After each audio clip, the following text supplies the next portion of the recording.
Hello and welcome back. Today we are taking a look at the new playtest of the upcoming CarX Drift Racing Online 2, which is currently playable on Steam. CarX, which originally started as a mobile game, has come a long way since then, and today I'm gonna show you everything you need to know. Since this is a playtest, we actually start with a huge amount of money, so we can instantly buy a car and jump straight into customization. And I gotta say, the tuning and customization is actually really satisfying. For me, it kind of feels like the old Need for Speed era of tuning. And listen to that music. If you look at this, you probably know what I'm talking about. Even small details like the suspension animation are really nice to look at. Overall, there is a solid amount of cars and tuning options. They do clearly resemble real-life brands, even though there are no official licenses in the game, which honestly isn't a big deal.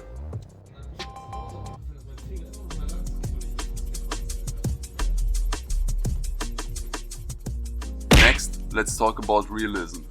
First of all, just look at this. The game has some really nice details and also offers some beautiful landscapes.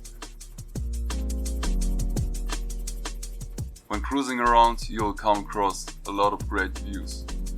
The graphics actually look pretty good, but when it comes to realism in terms of driving, you have to remember this is a drifting game. So yeah, you are basically drifting every corner, whether you want or not. That's probably also because every car comes with a pretty high torque setup right from the start. The HUD gives you useful information like tire position and tire condition, which is actually really helpful while you are driving your car.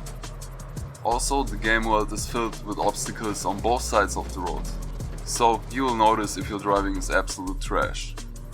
And hitting too many of these objects can actually kill your momentum. But I gotta say, the drifting itself feels really good. It's smooth, controllable, and things like bumps or sidewalks can actually throw you off balance if you're not careful. So overall, the driving experience is actually really solid. Now let's talk about the damage. As you can see, the damage system is definitely there. Your car can get pretty messed up and look completely destroyed. The impact of crashes actually feels quite realistic, which is a really nice touch. But unlike something like BeamNG, it doesn't really affect your driving that much.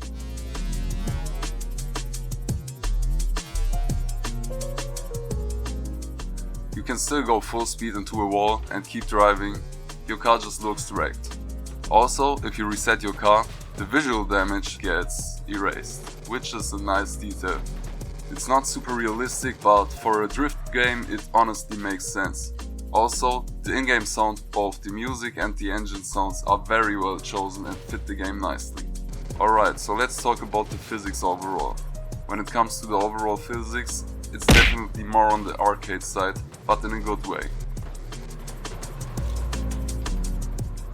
It's not trying to be a full simulator, and honestly it doesn't have to be. The game knows exactly what it wants to be.